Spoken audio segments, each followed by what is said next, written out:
शाम का समय था। धीरे धीरे अंधेरा हो चला था और सतीश अपनी गाड़ी से गांव की तंग गलियों से होते हुए अपने पुश्तैनी घर की तरफ बढ़ रहा था।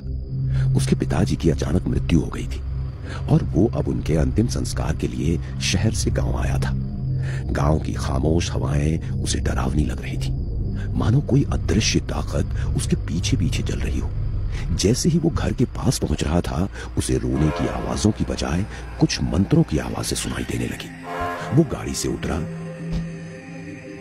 आंगन में प्रवेश करते ही सामने का दृश्य देखकर वो वहीं रुक गया।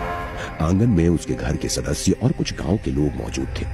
वहीं बीचों बीच दो लोग किसी पूजा में मग्न थे। उसमें से एक गांव के पंडित और दूसरे उसके चाचा लक्ष्मीकांत थे।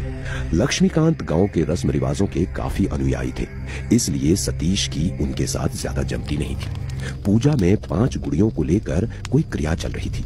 चारों ओर धुआं उठ रहा था और पंडित मंत्र पढ़ रहा था। सतीश की नजर उन गुड़ियों पर पड़ी। गुड़ियों के चेहरे कुछ अजीब और डरावने लग रहे थे, मानो उनमें जान हो। ये सब क्या है काका?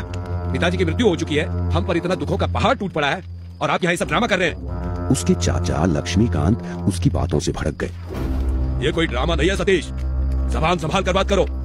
भले ही तुम पढ़े लिखे होगे, लेकिन तुम्हें इस पंचक दोष का अंदाजा नहीं है। अगर ये पूजा नहीं हुई तो हमारे पूरे परिवार पे और गांव पर अनहोनी का साया मंडराएगा। ये पूजा जरूरी है, हम सबके हित के लिए। ये क्या बकवास कर रहे हैं आप? कैसी अनहोनी, कैसा साया? आप अपने पुराने ख्यालात अपने तक ही रखिए। मेरे पापा की मौत की आड़ में अपना अंधविश्वास मत फैलाइए। मेरे घर में ये सब नहीं चलेगा। सतीश बेटा, लक्ष्मीकांत जो कर रहा है वो उसे करने दो। तुम अभी शहर से आए हो, तुम्हारे पिता की मौत पंचक में हुई है। इस दोष का निवारण करना जरूरी है। अपने बड़े बूढ़ों की बात सुनो। मैंने अभी अभी अपना बेटा खोया है। अब और किसी के जाने का गम मैं सहन नहीं कर पाऊंगा। दादाजी, ये सब पुरानी बातें हैं, मैं आपको कैसे समझाऊं? आप प्लीज मुझे मत रोकिए। मेरा फैसला आखिरी फैसला है, बस। सतीश ने उनकी एक न सुनी और जबरदस्ती पूजा भंग कर दी।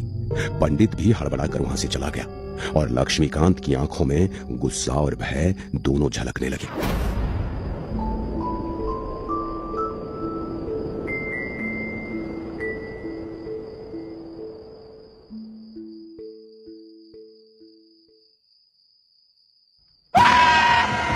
वो दौड़कर बाहर गया, जहां उसके दादा जमीन पर गिरे हुए थे।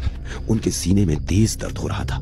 सभी लोग उन्हें घेर कर खड़े थे और उन्हें समझ नहीं आ रहा था कि क्या हो रहा है। कुछ ही मिनटों में दादा ने आखिरी सांस ली। डॉक्टर ने बताया कि यह हार्ट अटैक था। सतीश स्तब्ध रह गया। वो खुद को समझाने की कोशिश कर रहा था कि यह महज एक संयोग है, लेकिन उसके चाचा का चेहरा यह कह रहा था कि यह सब कुछ इतना सामान्य नहीं था। देखा तुम्हारे जिद का नतीजा। मैंने तुम्हें पहले ही चेतावनी दी थी। अब देखो, पहली मौत हो चुकी है। मेरा बड़ा भाई खोए हुए कुछ दिन हुए और उतने में ही मैंने अपने पिता को भी खो दिया। आप अभी तक उसी बात पर अटके हुए हैं। दादाजी की मौत हुई, इसमें कोई अंधश्रद्धा का हाथ नहीं है। वो बूढ़े और कमजोर हो गए थे और पापा के ऐसे अचानक चले जाने से उनको धक्का लगा था। आप प्लीज अपनी ये दकियानुसी बातें अपने पास रखिए। पहले ही हम सभी लोग बहुत दुख में हैं। ये कहते हुए सतीश वहां से चला गया। उसे दादाजी के जाने का गम था, लेकिन उसने इस बात को महज एक दुर्भाग्य समझा था। अगली सुबह का दृश्य। सूर्य की हल्की किरणें घर के आंगन में पड़ रही थीं, लेकिन हवा में अब भी कुछ अनहोनी की दस्तक थी। कुछ ही दिन बाद सतीश के छोटे भाई योगेश, जो विदेश में रहता था, उसकी खबर आई। फोन पर बताया गया कि योगेश ने आत्महत्या कर ली है। ये खबर सुनकर पूरे घर में मातम पसर गया, लेकिन सतीश को इस खबर में कुछ संदेह था। योगेश कभी भी इतना कमजोर नहीं था कि आत्महत्या जैसा कदम उठाए। सतीश ने जब विदेश में अपने दोस्तों से बात की तो पता चला कि उसकी मौत काफी रहस्यमयी थी।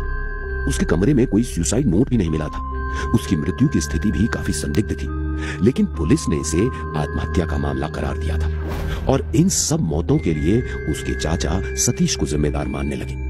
सतीश और उसके चाचा के झगड़े अब बढ़ने लगे थे। सतीश का मन अब भी इस बात को मानने को तैयार नहीं था कि यह किसी श्राप का परिणाम था, लेकिन उसके चाचा और परिवार के बाकी लोग अब पूरी तरह से यकीन करने लगे थे कि यह पंचक दोष का परिणाम है। तीसरी मौत का दृश्य। रात का समय, चारों ओर अंधेरा और सन्नाटा।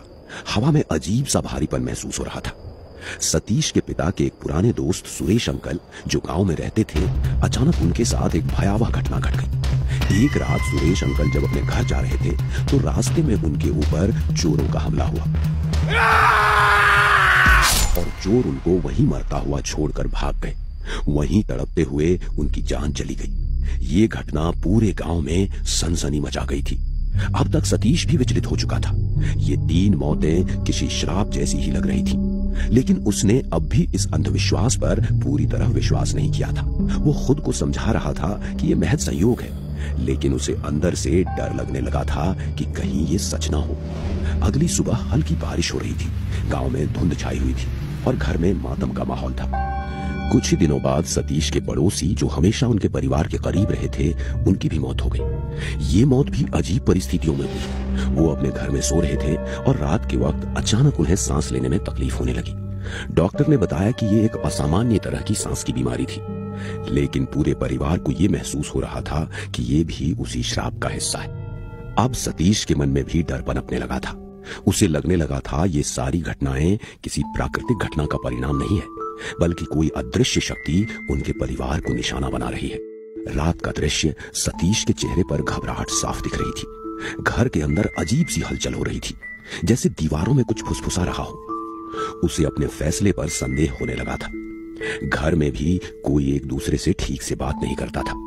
उसके चाचा तो उसे आते जाते ताने देते और इन सारी मौतों के लिए कोसते रहते। सतीश को अब गांव में रहना मुश्किल लगने लगा। अपने परिवार के सदस्य खोने की वजह से वो दिन ब दिन गम में डूबता जाने लगा। आखिरकार एक दिन उसने इस माहौल से दूर जाने के लिए कुछ दिन शहर जाने का फैसला किया, ताकि कुछ दिन शांति से बिता सके। उस दिन बारिश हो रही थी। सतीश अपनी कार लेकर शहर के लिए निकला। धीरे धीरे कड़कती बिजली के साथ बारिश तेज होने लगी। पिछले दिनों में घटी घटनाओं के बारे में सतीश सोचे ही जा रहा था। अचानक उसकी गाड़ी का नियंत्रण बिगड़ गया और सतीश की मौके पर ही मौत हो गई। सड़क पर फैला खून, टूटी हुई गाड़ी और सतीश का बेजान शरीर। आसमान में बादल गरज रहे थे। तेज बारिश शुरू हो गई। इस अंतिम मौत ने पूरे परिवार को पूरी तरह से तोड़ दिया। गांव के लोग अब ये मानने लगे थे कि ये पंचक दोष का प्रभाव था। सतीश का परिवार अब भी उन 5 गुड़ियों की पूजा न करने की गलती का दोषी मान लिया गया था। गांव के लोग अब भी उस घर को देखकर खामोश खड़े रहते हैं। कहते हैं कि जब पंचक दोष की पूजा नहीं की जाती है तो उसकी सजा बहुत भयानक होती है। और सतीश के परिवार के साथ जो हुआ वो किसी श्राप से कम नहीं था।